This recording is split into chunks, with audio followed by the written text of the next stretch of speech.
A treta,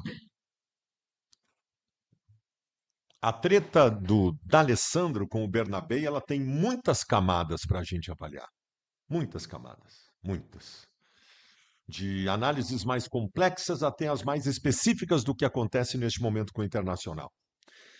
A primeira coisa que eu poderia dizer para vocês é que nós temos hoje uma geração de jogadores mimados, jogadores meia-boca que acham que são donos do clube. É de uma geração, tá? Eu tô virando aqueles velhos que acham que os guris de hoje em dia são muito mal educados, muito mal agradecidos e muito mimados. Tô ficando velho, velho chato que generaliza tudo. Mas a atual geração de jogadores de futebol, ela é assim, ela não aceita cobrança. Não aceita cobrança, né? Então, isso é uma análise mais complexa que a gente poderia ter mais tempo em algum momento aqui para tratar sobre ela. Mas eu quero falar especificamente do caso do Internacional. O senhor Bernabé, num jogo contra o. Foi contra o Bahia? Eu não lembro. Memória de merda. Contra o Fluminense. Foi contra o Fluminense? Ah, já não sei mais. Contra o Bahia. Isso, contra o Bahia. Ele comete um pênalti inexplicável, inexplicável. Não foi um erro, foi uma ofensa aquele pênalti que ele cometeu. Foi uma ofensa. O jogador está a 3 metros de distância dele, ele estica o braço, vai em direção ao jogador e derruba o jogador dentro da área. Uma coisa assim, sem nexo nenhum. Ele evidentemente foi cobrado. Foi cobrado pelo D'Alessandro e ele não gostou. Ficou puto, não pediu desculpa para ninguém e está de cara amarrada, de cara feia até hoje. Então, tem sim muitas camadas para a gente analisar sobre este momento do vestiário do Internacional. Isso é uma coisa que só a imprensa tem possibilidade de trazer para vocês, tá? Todas as vezes que vocês criticarem a imprensa, eu acho que existem muitos motivos para isso, mas toda vez que vocês minimizarem a importância da imprensa, lembrem de um caso como esse. Não fosse a imprensa, você não saberia o que acontece no vestiário do Inter, não saberia de salário atrasado, de falta de cobrança, de briga no grupo, você só está sabendo disso por causa do trabalho dos repórteres. E eu me valho aqui das informações dos repórteres, e esta é a última, de uma treta do D'Alessandro com o Bernabé, e o Bernabé não aceitou. Não aceitou a cobrança. Não aceitou a cobrança, ficou puto e nem conversa com o grupo de jogadores, está meio isolado do processo. Isso mostra uma insubordinação. E insubordinação não nasce do nada. Seria isso porque o Bernabé não tem. Seria isso porque o D'Alessandro não tem ascendência com o grupo de jogadores? Que ele não é uma referência de autoridade no vestiário? Será que é por isso? Essa informação eu não tenho. Mas o fato é que o grupo de jogadores do Internacional não parece ter, em relação ao D'Alessandro, uma referência de comando. Se o Bernabé, que é um guri, que está tendo a grande oportunidade da carreira dele, que deve muito pelo que tem jogado nos últimos 7 meses e que cometeu um pênalti absurdo, não aceitou uma cobrança, alguma coisa está bem errada. Alguma coisa está bem errada. O Bernabé, que inclusive já tinha sido cobrado por outros jogadores. O Vitão, no episódio, essa informação é do Léo Dias. No episódio da Amarok, o Vitão teria cobrado veementemente o Bernabé por estar expondo o grupo de jogadores. E depois até o Inter brincou com isso e as esposas do Wesley e do próprio Vitão ficaram putas e reclamaram na postagem do Inter que a brincadeira era sem graça, né? Mas enfim, problemas. Problemas. Insubordinação. Falta de comando. Falta de comando. Ou pelo menos o comando que tentam impor não é aceito pelos jogadores.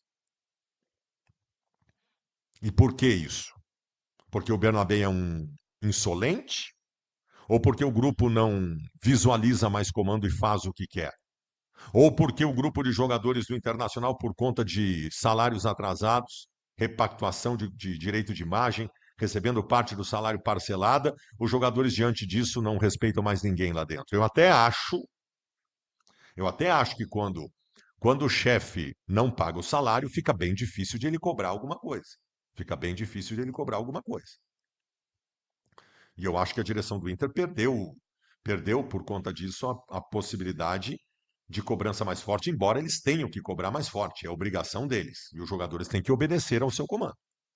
É que jogador de futebol, repito, jogador de futebol é mimado, se acham donos do mundo. Eles se acham mais importantes que todo mundo. Eu estou generalizando, mas olha, é quase todo mundo, tá?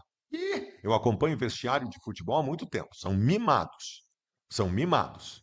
Agora, todos são mimados.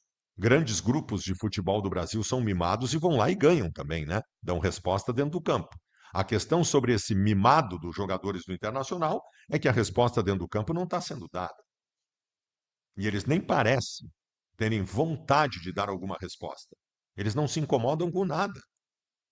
Essa do Bernabé é um símbolo. É um símbolo.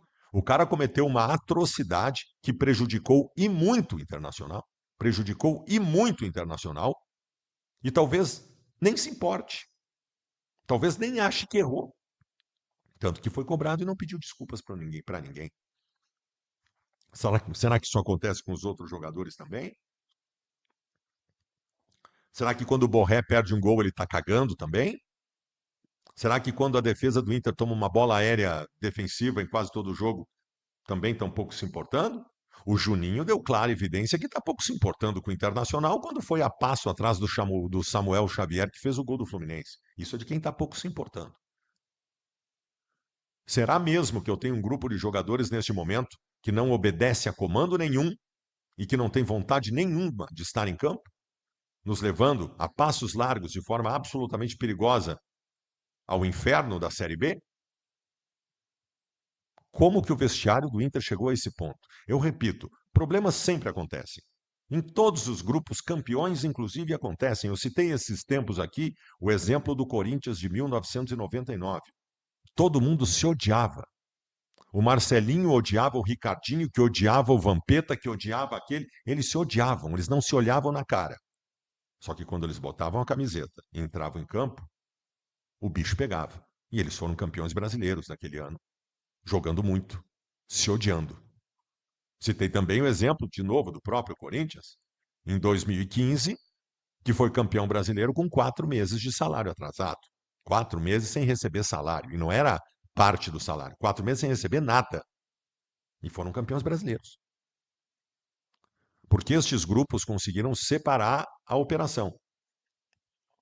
Se por um lado há uma guerrinha de jogadores com direção que ninguém obedece ninguém, que estão cagando para tudo, que a direção não consegue cobrar, que não concordam com o parcelamento disso ou aquilo, isso tudo é muito grave, mas é problema deles. É problema deles, da direção, dos jogadores, do D'Alessandro, deles lá. Quando eles botam a camisa e vão para dentro do campo, eles têm que fazer igual o Corinthians de 1999, o Corinthians de 2015. Ali eles estão representando o torcedor e eles precisam dar a resposta. Isso tudo me instiga e me preocupa muito. Me preocupa muito, me preocupa demais. Porque se o Internacional mantiver a atual postura, nós vamos perder para o Galo domingo e nós vamos caminhar e vamos perder para o Vitória na quarta-feira. E talvez a gente entre já na zona do rebaixamento em menos de uma semana. Então eu preciso que o grupo entenda isso. Nós precisamos que o grupo entenda isso. Esses indolentes com má vontade, esse bando de lesma, de tartaruga, time bunda mole, que se dê conta de que precisa dar uma resposta dentro do campo. É por isso que eu peço tanto a presença do torcedor no domingo no estádio Beira-Rio, em 30, 35 mil. Para esses caras saberem que eles estão sendo vigiados, observados atentamente por 8 milhões de torcedores. Para que eles parem de acreditar que se jogar sem vontade não faz diferença nenhuma, porque aqui no Inter é assim, ninguém ganha aqui há muito tempo, não vou ser eu que vou me preocupar. A atitude do Bernabé é a cara disso. A cara de quem está pouco se lixando. Pouco se lixando. Numa outra condição, eu vou dizer para vocês, aquele pênalti que o Bernabé cometeu é para afastamento do grupo. Bota para treinar em Alvorada, no CT dos Quero-Queros lá. Bota para treinar em Alvorada por um mês para ele refletir. Ah, mas aí tu vai estar punindo o time com que o Bernabé está jogando. Aquilo foi um escândalo, cara. E o Juninho é outro. O Juninho é outro. Não dá para admitir isso. Não dá para admitir jogador que sai caminhando atrás de um jogador adversário que vai fazer o gol. Isso diz muita coisa.